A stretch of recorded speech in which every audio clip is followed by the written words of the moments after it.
नमस्कार दोस्तों, मैं पंकज सिंह स्वागत करता हूं आपका फिर से एक और नए वीडियो में, एक और सच्ची घटना के साथ में, एक और सच्ची कहानी के साथ में आपके बीच में आया हूं दोस्तों। ये जो कहानी है दोस्तों, ये जो सच्ची घटना है, ये बैंगलोर से जुड़ी हुई है दोस्तों। इस कहानी को सुनने के बाद में, इस स्टोरी को सुनने के बाद में आप अपने जीवन में ज़रूर कुछ बड़ा बदलाव कर पाएंगे। तो चलिए इस वीडियो को शुरू करते हैं और इस वीडियो के माध्यम से आप सभी लोग को जागरूक करते हैं। तो चलिए दोस्तों इस वीडियो को शुरू करते हैं।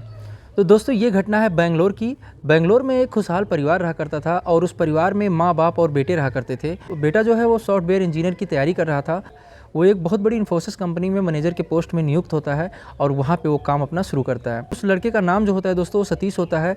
सतीश की शादी नहीं हुई थी। उसके माँ बाप चाहते थे कि सतीश की जल्द से जल्द शादी कर दी जाए और घर में एक बहू आ जाए। इस हिसाब से वो एक लड़की ढूंढना चालू करते हैं कि कोई अच्छी लड़की, कोई संस्कारी लड़की हमारे घर में आए जो कि हमें और सतीश को अच्छे तरीके से संभाल के इस परिवार को आगे बढ़ा सके। तो कहानी यहाँ से शुरू होती है दोस्तों कि बैंगलोर के एक माने जाने प्राइवेट स्कूल में एक लड़की वहाँ पे पढ़ाया करती थी और उसका नाम होता है प्रियंका गुप्ता। तो प्रियंका की जो है वो नई नई जॉब थी, वो बैंगलोर में सेटल हुई थी। माने जाने प्राइवेट स्कूल डीपीएस में वो पढ़ाती थी। तो जो सतीश के माँ बाप होते हैं दोस्तों, वो उस लड़की से मिलते हैं, प्रियंका गुप्ता से मिलते हैं। और जब काफ़ी दिनों तक उनसे मुलाकात होती है तो उनके समझ में आता है कि ये लड़की बहुत ही अच्छी है, पढ़ी लिखी है, पढ़ा रही है और एक एजुकेशन लाइन में है। तो इससे बेहतर परिवार को और कौन चला सकेगा। सतीश और प्रियंका का अगर आपस में तालमेल बन गया, ये लोग अगर तैयार होते हैं तो क्यों ना ये शादी करा दी जाए। तो ये सारी चीज़ सोचने के बाद में उनके माँ बाप ये डिसीजन लेते हैं कि प्रियंका भी पढ़ी लिखी है, वो भी एक अच्छे स्कूल में पढ़ा रही है और हमारा बेटा जो सतीश है वो भी पढ़ा लिखा है, इन्फोसिस जैसे बड़े कंपनी में मैनेजर के पोस्ट में है। तो दोनों का जो तालमेल है वो काफ़ी हद तक मैच कर रहा था। इस हिसाब से सतीश के माँ बाप बात करना चालू करते हैं। प्रियंका के माँ बाप से उनकी बात होती है, आपस में दोनों लोग को मिलाया जाता है। प्रियंका और सतीश जो होते हैं आपस में एक दूसरे को पसंद करते हैं और वहाँ से जो है एक कहानी आगे बढ़ती है। दोनों परिवार एक दूसरे को जानने समझने के बाद में ये डिसीजन लेते हैं कि चलो हम लोग एक हो जाएँ और सतीश और प्रियंका की शादी करा दी जाए। ये दोनों लोग एक दूसरे के योग्य हैं, कहीं कोई दिक्कत नहीं है। तो दोस्तों प्रियंका गुप्ता की और सतीश गुप्ता की सन 2007 में शादी करा दी जाती है और ये दोनों लोग शादी के बंधन में बंध जाते हैं और अच्छे से इनका परिवार चलने लगता है। कुछ दिनों तक तो सब कुछ सही होता है दोस्तों। उसके बाद कहानी में एक नया मोड़ आता है। तभी एक दिन कुछ ऐसा होता है कि इनकी ज़िंदगी की पूरी कहानी ही बदल जाती है, पूरी स्टोरी ही बदल जाती है और सतीश का वहीं सब कुछ खत्म हो जाता है। दरअसल ये बात जो है दोस्तों सन 2010 की है। सतीश को सुबह सुबह आदत थी कि उसको जॉगिंग करने की आदत थी, सुबह सुबह वो घूमने टहलने जाता था। लेकिन प्रियंका जो है उसके साथ में नहीं जाती थी, वो घर पर ही रहती थी क्योंकि उसके स्कूल में जाना होता था। तो इसलिए वो सुबह उसको जल्दी तैयार होना होता था और स्कूल में पहुँचना होता था, तो इसलिए वो जॉगिंग पर नहीं जा पाती थी। लेकिन सतीश को 10 बजे ऑफिस जाना होता था, तो इसलिए वो टाइम से उठ के अपना ये सारे काम करके और आराम से ऑफिस चला जाता था। होली माबू करके एक इलाका था बैंगलोर में, वहाँ पे ये फ्लैट लेके परिवार रहा करता था। दरअसल दोस्तों ये बात है 10 अगस्त सन 2010 को। सतीश रोज़ की तरह सुबह जल्दी उठ के जॉगिंग के लिए गया था। होली माबू जो एरिया होता है दोस्तों, उसके पास में एक पुलिस स्टेशन होता है और सुबह सुबह उस पुलिस स्टेशन में फ़ोन आता है। फ़ोन वहाँ के जो इंस्पेक्टर होते हैं, जो इंचार्ज होते हैं, वो फ़ोन को रिसीव करते हैं। सामने वाला व्यक्ति बोलता है कि वो होली माबू के एक इलाके से बोल रहा है और वहाँ पे एक फ्लैट में मर्डर हो गया है, आप जल्दी से आ जाइए। सुबह सुबह की बात होती है दोस्तों, पुलिस ये सुन के चौंक जाती है क्योंकि वो जो इलाका था वो काफ़ी अच्छा एरिया माना जाता था। वहाँ पे पहले इस तरीके की कोई घटना सुनाई नहीं दी थी, कोई ऐसी घटना नहीं हुई थी। पुलिस जो है जल्दी से अपनी टीम को तैयार करती है और वहाँ पर पहुँचती है। पुलिस जैसे ही उस फ्लैट में पहुंचती है दोस्तों, दरवाज़ा खोल के जैसे ही अंदर एंट्री करती है, सामने वो जो चीज़ देखती है, सामने जो नज़ारा होता है उसे देख के पुलिस चौंक जाती है। फ्लैट में जो आसपास में लोग रहते हैं वो सब देख के चौंक जाते हैं क्योंकि वहाँ पे एक कुर्सी रखी हुई थी। उस कुर्सी पे एक औरत बैठी हुई थी और उस औरत के दोनों हाथ जो है कुर्सी के हत्थे से बंधे हुए थे और उसके गले में जो है चक्कू का निशान था, उसका मर्डर हो चुका था। कुर्सी पे वैसे ही उसको बैठा दिया गया था। उसके हाथ बंधे हुए थे हत्थे से और पैर भी बंधे हुए थे, आंखों में वो पट्टी बंधी हुई थी और उसका गला कटा हुआ था। तो जो पुलिस होती है वो पता करती है कि साथ में कौन कौन लोग रहते हैं। तो ये पता चलता है पति पत्नी साथ में रहा करते थे। पत्नी का नाम प्रियंका गुप्ता और पति का नाम सतीश गुप्ता होता है। सतीश से पूछताछ होती है क्योंकि फ़ोन करने वाला सतीश होता है। प्रियंका गुप्ता का जो पति होता है सतीश गुप्ता, वही पुलिस को फ़ोन करता है और फ़ोन करके पुलिस को बुलाता है। तो पुलिस सतीश गुप्ता का बयान दर्ज करती है। सतीश गुप्ता अपने बयान में ये बताता है कि रोज़ की तरह सुबह सुबह जब वो जॉगिंग के लिए निकला हुआ था, तब उसकी पत्नी प्रियंका का फ़ोन आता है और वो ये बताती है कि यहाँ पे रद्दी खरीदने के लिए 2 लोग आए हुए हैं जो ये कह रहे हैं कि हम लोग पेपर वगैरह खरीदते हैं, रद्दी वगैरह खरीदते हैं। तो सतीश जैसे बात सुनता है, इतनी सुबह सुबह कौन आता है जो है इस तरीके से, अभी तो बिल्कुल सवेरा है, बिल्कुल सुबह सुबह 2 रद्दी वाले आ गए हैं। तो अपनी पत्नी को मना करता है। वो बोलता है कि जब तक मैं ना आ जाऊँ तब तक जो है आप गेट मत खोलना। उसके बाद में सतीश 45 मिनट बाद जब वो घर पे पहुँचता है तो जो है उसका गेट जो है अंदर से बंद होता है। सतीश कई बार आवाज़ देता है, प्रियंका गुप्ता के मोबाइल पे फ़ोन करता है, प्रियंका के मोबाइल पे फ़ोन करता है लेकिन फ़ोन रिसीव नहीं होता है। सतीश ये सोचता है कि दरवाज़ा अंदर से खुल नहीं रहा है, फ़ोन उठ नहीं रहा है, ये क्या हो गया, कौन सी बात हो गई, आवाज़ देता है वो, आसपास के लोग इकट्ठा होते हैं। तभी सतीश को ये याद आता है कि वो एक चाबी जो है अपनी ऑफिस में रखा हुआ है और वो जिस फ्लैट में रहता था वहाँ के बिल्कुल करीब में उसकी ऑफिस थी। वहाँ से दौड़ के वो जाता है और उस चाबी को लेके आता है। उसके बाद में वो गेट को खोलता है। जब वो गेट को खोलता है तो सामने नज़ारा देखता है। उसके बाद वो डर जाता है और पुलिस को फ़ोन करता है। पुलिस जो है काफ़ी बारीकी से जांच शुरू करती है सतीश से और पूछती है कि इस कमरे में आप ध्यान से देखिए, इस रूम में आप ध्यान से देखिए जहाँ पे आप लोग रह रहे हैं, कि यहाँ पे कहीं कोई सामान चोरी तो नहीं हुआ है। तो सतीश ये भी बताता है कि उस 2 लाख रुपए के करीब नगद पैसे और कुछ गहने उसके गायब हैं। पुलिस सारा बयान दर्ज करने के बाद में बॉडी को हिरासत में लेती है, पोस्टमार्टम के लिए भेज देती है। पोस्टमार्टम रिपोर्ट आती है और पुलिस जांच शुरू करती है। सतीश ये सोचता है कि अभी शादी के 3 साल हुए, 3 साल में सब कुछ बर्बाद हो गया मेरा। मुझे अच्छी खासी पत्नी मिली थी, मेरा लाइफ जो है बहुत अच्छे से चल रहा था, हम लोग सेट हो चुके थे, कहीं कोई दिक्कत नहीं थी, और इस तरीके से इतनी बड़ी घटना हो गई तो वो काफ़ी परेशान होता है।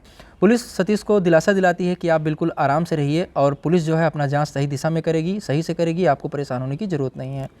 लेकिन जैसे ही 1 आध दिन बीतता है तो सतीश को ये समझ में नहीं आता है कि पुलिस कर क्या रही है। सतीश परेशान होता है, उधर घर वाले आपस में परेशान होते हैं कि ये सब क्या हो गया, कैसे हो गया, कुछ समझ में नहीं आता है। सतीश जब पुलिस से संपर्क करता है कि आप लोग क्या कर रहे हो इस मामले में, कैसी जांच चल रही है और कहाँ तक आप लोग पहुँचे, तो पुलिस फिर से सतीश को यही दिलासा दिलाती है कि आप लोग परेशान ना होइए, हमारी जांच चल रही है। लेकिन सतीश जो है वो काफ़ी गुस्से में आता है। कुछ दिन निकल चुके थे तो सतीश को ये लगता है कि पुलिस सही दिशा में जांच नहीं कर रही है और कुछ दिनों के बाद में इस मामले को ऐसे ही दबा दिया जाएगा। सतीश ये प्लान करता है कि अब मैं होली माबू पुलिस स्टेशन के बाहर में धरना दूंगा और इससे जो है पुलिस पे दबाव पड़ेगा और कातिल जल्द से जल्द पकड़ा जाएगा। सतीश अपने प्लान के तहत पुलिस स्टेशन के बाहर धरने पे बैठ जाता है। पुलिस काफ़ी समझाती है सतीश को कि आप परेशान मत होइए, आप इस तरीके का काम मत करिए, हम पे काफ़ी ज़्यादा दबाव है और हम लोग सही दिशा में जांच कर रहे हैं, जल्द से जल्द हम उस कातिल तक पहुंच जाएंगे। लेकिन सतीश पुलिस की एक भी नहीं सुनता है, वो धरने पर बैठ जाता है। 1 दिन बीतता है दोस्तों, 2 दिन बीतता है। वहाँ के जो लोकल अखबार वाले होते हैं वो इस खबर को छापना चालू कर देते हैं। मतलब इतना दिन हो गया, इतने अच्छे रिहायशी इलाके में मर्डर हुआ है और पुलिस जो है वो कुछ नहीं कर पा रही है। उस समय क्या होता था दोस्तों, उस समय सीसीटीवी कैमरा भी जो है नहीं होता था उस तरीके से। तो वहाँ पे जो है आसपास के एरिया में पुलिस जांच करना तो चाहती थी, लेकिन कोई सीसीटीवी कैमरा, कोई सबूत उसके हाथ लग नहीं रहा था जिस बेस पे वो कातिल तक पहुँच सके। 1 दिन बीतता है दोस्तों, 2 दिन बीतता है, 3 दिन, तीसरा दिन जब आता है दोस्तों तो पुलिस सतीश के पास में आती है और उसके बाद में सतीश से कहती है कि आप अंदर आ जाइए, इस केस को हम लोग सॉल्व कर ले गए हैं, सारी कहानी हम आपको समझाते हैं। पुलिस जो है वो सतीश का जोर से हाथ पकड़ती है और बोलती है कि अब आपको थाने के बाहर नहीं बैठने की ज़रूरत है, अब आप थाने के अंदर चलिए और सारी कहानी मैं आपको बताता हूँ। सतीश थोड़ा सा सहम सा जाता है, वो ये जानने के लिए उत्सुक होता है कि इतनी बेरहमी से मेरी पत्नी का मर्डर किसने किया है। पुलिस जो है उसको थाने के अंदर में लेके जाती है, बैठाती है, पुलिस के पास में जो भी एविडेंस थे, जो भी सबूत थे, वो सब कुछ उस टेबल पे रखती है और सतीश को दिखाती है। क्योंकि सतीश जो है एक पढ़ा लिखा लड़का था, वो इन्फोसिस जैसे कंपनी में काम करता था, तो वो उस सबूत के मायने जानता था, वो सबूत क्या मायने रखते हैं। पुलिस जैसे ही वो सारे पेपर सामने रखती है और सतीश की आंखों में आंखें डाल के कहती है, प्रियंका गुप्ता का कातिल कोई और नहीं बल्कि तुम हो। ये सुनते ही सतीश की आंखें फटी रह जाती हैं और उसकी आंखें खुली रह जाती हैं। पुलिस की तरफ देखता है और सबका सजाता है और वो बोलता है, ये आप कैसी बात कर रहे हो, अगर मैंने अपनी पत्नी का मर्डर किया होता तो मैं जो है धरने पे क्यों बैठता, मैं उसके लिए इतनी आवाज़ क्यों उठाता। तो पुलिस ने कहा कि इस केस को हम लोग बहुत बारीकी से जांच कर रहे थे, तुम्हें ऐसा लग रहा था कि हम लोग इस केस को सीरियस नहीं लिए हैं। पुलिस सतीश से ये भी कहती है कि जब आप धरने पर बैठे हुए थे तो हम लोग इस जांच को बहुत मेहनत से कर रहे थे और ये जानने की कोशिश कर रहे थे कि आपकी कुंडली कैसी है, आप किस टाइप के व्यक्ति हैं। पुलिस के सामने सतीश टूट जाता है और उसके बाद में सतीश जो बताता है दोस्तों, सुनने के बाद में आपकी आंखें खुली रह जाएंगी। सतीश एक्सेप्ट करता है कि हाँ, प्रियंका का कत्ल मैंने ही किया है। पुलिस पूछती है कि आपने प्रियंका का कत्ल क्यों किया, आपने अपनी ही पत्नी का कत्ल इतनी बेरहमी से क्यों किया। फिर सतीश जो बताना शुरू करता है दोस्तों, वो मैं आपको आगे इस वीडियो में बताने जा रहा हूँ और यहीं से हमें अपने जीवन में बहुत कुछ सुधारने का, बहुत कुछ बदलने का मौका मिलता है।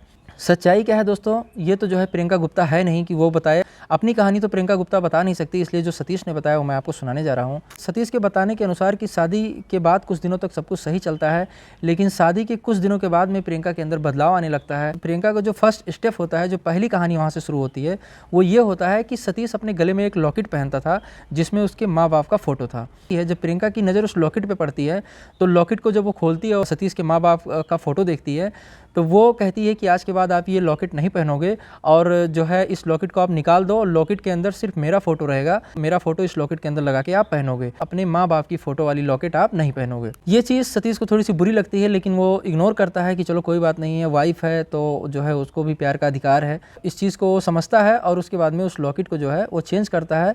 फिर प्रियंका की तस्वीर उस लॉकेट में लगाता है और उसको पहनने लगता है। कुछ दिन और बीतते हैं, कहानी और आगे बढ़ती है। उसके माँ बाप से प्रियंका की अनबन शुरू हो जाती है, बनती नहीं है, छोटी छोटी बात पे झगड़े लड़ाई का माहौल बनता है घर में।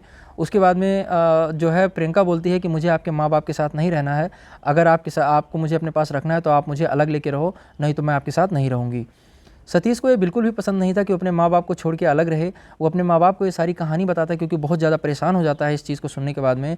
तो उसके माँ बाप कहते हैं बेटा देखो तुम लोग अभी नई नई शादी है तो थोड़ा सा कुछ दिन अलग रह लोगे तो एक दूसरे के साथ सेट हो जाओगे, अच्छी तरीके से एक दूसरे को समझ जाओगे, फिर आगे चल के सब कुछ सही हो जाएगा। प्रियंका जो है वो सही कह रही है, आप जो है अपने ऑफिस के पास में कहीं कोई फ्लैट देख लो और वहीं पे रहो, वहीं से अपना ऑफिस में काम करने चले जाना दोनों लोग। ये लोग जो है होली माबू में शिफ्ट होते हैं। तो कुछ दिनों तक फिर सब कुछ सही रहता है, फिर से थोड़ी सी कहानी बदलती है। और कहानी जो बदलती है दोस्तों ये होती है कि सतीश अपने माँ बाप से फ़ोन से हाल चाल लिया करता था। वो ये जानने की रोज़ कोशिश करता था कि मेरे माँ बाप किस हालात में हैं, कैसे हैं, क्या कर रहे हैं। तो ये चीज़ भी जो है प्रियंका को अच्छा नहीं लगता था। प्रियंका उस पर भी टोका टाकी करने लगी। वो ये कहने लगी कि आप जो है अपने माँ बाप से बात नहीं करोगे, ये मुझे बिल्कुल भी पसंद नहीं है। अच्छा, उसमें क्या था कि प्रियंका अपने माँ बाप से अच्छे से बात करती थी, उसका जो है अपने माँ बाप से रिलेशन काफ़ी अच्छा था, आना जाना था, सबका मिलना जुलना था। लेकिन प्रियंका जो है वो सतीश के माँ बाप से मिलने से उसको रोका करती थी और यही चीज़ सतीश को खटकने लगी। ये सारी चीज़ धीरे धीरे करके जो है वो सतीश के माइंड में घूमने लगी दोस्तों कि प्रियंका का अपने माँ बाप से तो रिश्ता ठीक है, लेकिन मेरे माँ बाप से तो ये मुझे दूर करती हुई चली जा रही है और मैं जो है अपने माँ बाप का ना प्यार पा रहा हूँ, ना उन्हें जो ज़रूरत है, ना उनकी ज़रूरत पूरा कर पा रहा हूँ। रिपोर्ट के अनुसार ये भी सुनने में आया दोस्तों कि जो सतीश के माँ बाप हैं उन्हें कुछ फाइनेंशियली प्रॉब्लम हुई, कुछ पैसे की ज़रूरत पड़ी, तो सतीश उस पैसे को देना चाहता था, उनकी मदद करना चाहता था, लेकिन उसको भी प्रियंका ने रोक दिया। बिल्कुल प्रियंका का ये मानना था कि सतीश अपने माँ बाप से बिल्कुल डिस्कनेक्ट होकर दूर रहे उनसे और किसी भी तरीके से उनके संपर्क में ना रहे। ये सब होते होते दोस्तों 3 साल बीत जाते हैं। सन 2010 आता है। सन 2010 में ये लोग एक प्रॉपर्टी खरीदते हैं क्योंकि काम करके लोग अच्छा खासा पैसा इकट्ठा कर लेते हैं और दोनों लोग मिलकर प्लान बनाते हैं कि एक प्रॉपर्टी ले जाए। इन्होंने एक ज़मीन खरीदी, उस ज़मीन का जो है भूमि पूजन होना था। ये दोनों लोग अपने अपने रिलेटिव को बुलाते हैं। प्रियंका अपने माँ बाप को फ़ोन करती है, उनको बुलाती है भूमि पूजन में, और सतीश भी अपने माँ बाप को फ़ोन करता है, भूमि पूजन में आने के लिए कहता है। दोस्तों सुबह सतीश और उसकी वाइफ जब वहाँ पहुँचते हैं उस ज़मीन पर, भूमि पूजन का कार्यक्रम शुरू होता है। प्रियंका के माँ बाप वहाँ पहुँचे हुए होते हैं और सारा कार्यक्रम धीरे धीरे करके आगे बढ़ रहा था। उसी समय जो है सतीश के माँ बाप भी वहाँ पहुँचते हैं, लेकिन जैसे ही वो मकान के पास, उस ज़मीन के पास पहुँचते हैं, प्रियंका की उन पर नज़र पड़ती है और प्रियंका आके उनसे अपमानजनक शब्दों में उनसे कहती है कि ये जो है ये प्रॉपर्टी हम दोनों लोग अपनी मेहनत से खरीदे हैं, आपकी यहाँ कोई ज़रूरत नहीं है, आप हम लोगों के मामले में ना पड़िए और आप यहाँ से चले जाइए। प्रियंका ने भूमि पूजन में शामिल होने से उसके माँ बाप को मना किया और उसे वापस भेज दिया। इन सारी बातों को सतीश ने सुना दोस्तों और ये सारी चीज़ उसके समझ में आ गई और उसको ये जो है सबसे बड़ा झटका जो है सतीश को वहीं पे लगा जब उसने ये चीज़ देखा कि अब तो यहाँ पे हद ही हो गई। भूमि पूजन में प्रियंका के माँ बाप आए हुए हैं और जब मेरे माँ बाप आए तो प्रियंका ने उनको अपमान करके यहाँ से भगा दिया। बस वहीं से सतीश का माइंड बदलता है। सतीश वहीं से ठान लेता है कि अब मैं प्रियंका को सबक सिखाऊंगा और इसके लिए प्रियंका को अपनी जान की कीमत चुकानी पड़ेगी। सतीश बिल्कुल शांत रहता है, बिल्कुल अनजान बन के वो जो है कार्यक्रम को आगे बढ़ाता है। भूमि पूजन होता है, उसके बाद में प्रियंका और सतीश वो घर पे फ्लैट पे आ जाते हैं। सतीश जो है वो पहले से और अच्छा व्यवहार करने लगा प्रियंका के साथ में और प्रियंका को ऐसा लगा कि सतीश को इन बातों के बारे में पता नहीं चला। ये दोनों लोग खुशी से रहने लगे। जैसे ही कुछ दिन बीतता है, सतीश जो है वो प्रियंका के लिए एक गिफ्ट लेके आता है। पैक होता है गिफ्ट और वो प्रियंका से कहता है कि मैं तुम्हारे लिए एक गिफ्ट लेके आया हूँ। तो प्रियंका कहती है जल्दी से मुझे दिखाओ कि मेरे लिए क्या लेके आए हो। सतीश जो है प्रियंका से कहता है कि तुम इसको देख लोगी, मैं नहीं चाहता कि जो है तुम इसको पहले देखो, मैं चाहता हूँ कि इसको एक सरप्राइज़ तरीके से तुमको दूँ और तुम अपने आँखों को बंद कर लो। तो प्रियंका कहती है ठीक है, मेरे आंखों पे पट्टी बांध दो। सतीश जो है उसकी आंखों में पट्टी बांध देता है। सतीश जो है प्रियंका का हाथ पकड़ता है और उसको चेयर पे बैठा देता है। उसके बाद में उस गिफ्ट को ओपन करता है। वो जो गिफ्ट होता है दोस्तों, बहुत बड़ी तस्वीर प्रियंका की फ्रेम करके लेके आया हुआ था। प्रियंका की आंखों से जैसे ही पट्टी खुलती है दोस्तों, इतना बड़ा फ्रेम किया हुआ अपनी पेंटिंग देखती है, अपनी तस्वीर देखती है तो बहुत खुश हो जाती है और सतीश से कहती है कि आप बहुत अच्छे हो, आपने मेरे लिए इतना अच्छा गिफ्ट लेके आए। उसके बाद में अपने माँ बाप को भी फ़ोन करती है और बताती है कि सतीश मेरा बहुत ख्याल रखते हैं और हम दोनों बहुत अच्छे से रह रहे हैं। सतीश आज मेरे लिए गिफ्ट लेके आए। तो प्रियंका के माँ बाप भी बहुत खुश होते हैं। सतीश बोलता है कि अगली बार मैं आपको इससे भी बड़ा गिफ्ट दूंगा, वो गिफ्ट इतना अच्छा होगा कि आप उसको ज़िंदगी भर भूल नहीं पाओगी। प्रियंका बहुत खुश होती है, आए दिन उससे पूछने का प्रयास करती है कि वो गिफ्ट मुझे क्या देने वाले हो और कब देने वाले हो। तो सतीश उसको टाल देता है, उसको बताता है फिर गिफ्ट का मतलब ही क्या रह जाएगा, सरप्राइज़ का मतलब ही क्या रह जाएगा अगर मैं आपको पहले इस चीज़ के बारे में बता दूंगा।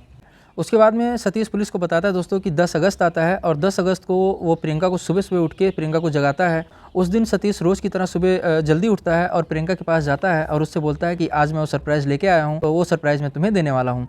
प्रियंका खुश हो जाती है, वो सुबह जल्दी से उठती है, बोलती है जल्दी मुझे दिखाओ कि वो कौन सा सरप्राइज़ है, मुझे पता है तुम कोई महंगी चीज़ लेके आए हो मेरे लिए, कोई बहुत अच्छी चीज़ मेरे लिए लेके आए हो, तभी मुझसे बता नहीं रहे हो। वो कहता है कि मुझे पता है कि तुम उसको अपने हाथों से छू के महसूस कर लोगी। तो प्रियंका बोलती है तुम चाहे मेरे हाथ बांध दो, मेरे आँखों पे पट्टी बांध दो, लेकिन मुझे जल्दी से वो सरप्राइज़ देखना है, वो गिफ्ट देखना है जो तुम मेरे लिए लेके आए हो। सतीश प्रियंका का हाथ पकड़ता है, उसको ले जाता है, दीवार से सटी हुई कुर्सी रखी होती है, उस कुर्सी पे उसको बैठा देता है और बोलता है कि जब मैं तुम्हें उसको दूंगा तो तुम अपने हाथों से छू के महसूस कर लोगी। प्रियंका कहती है कि कोई बात नहीं, आप मेरे हाथ बांध दो और मेरे आंखों पे पट्टी बांध दो, उसके बाद में आप उस सरप्राइज़ को मुझे दो, उस गिफ्ट को मुझे दो, कोई दिक्कत नहीं है मुझे। तो सबसे पहले वो प्रियंका की जो है हाथ जो है वो कुर्सी के हत्थे से बांध देता है और पैर भी वो बांध देता है, बोलता है कि ताकि तुम छू ना सको उसको। और प्रियंका कुछ समझ नहीं पाती है, वो कहती है कोई बात नहीं है, आप मेरे हाथ पैर बांध दो, लेकिन जल्दी से मुझे सरप्राइज़ दे दो। उसके बाद में उसकी आंखों में पट्टी बांधता है, फिर वो एक नायलॉन की रस्सी लेके आता है और उसके गले में वो डालता है रस्सी, और जैसे ही प्रियंका के गले में वो रस्सी पड़ती है, प्रियंका खुश हो जाती है। उसको ऐसा लगता है कि जो है सतीश मेरे लिए कोई बहुत बड़ा हार लेके आया हुआ है। वो सतीश से कहती है मुझे पता है मेरे लिए कोई महंगी चीज़ लेके आए होगे, इसीलिए तुम इतना ज़्यादा मेरे से छुपा रहे हो और इतना ज़्यादा नाटक कर रहे हो। प्रियंका बोलती है ये हार बहुत महंगा है, काफ़ी बड़ा है और मैं इसे महसूस कर सकती हूँ। सतीश बिना देरी किए हुए उस रस्सी को कसता है और धीरे धीरे करके प्रियंका का जो है गला वो घुटने लगता है, क्योंकि आंखों में पट्टी बंधी हुई थी, हाथ पैर बंधे हुए थे, तो वो अपने बचाव में कुछ कर नहीं पाई और आवाज़ भी देने का मौका नहीं दिया सतीश ने। उसका गला जो है दोस्तों पूरी तरीके से रस्सी के शिकंजे में आ गया और थोड़ी देर में प्रियंका की मौत हो गई।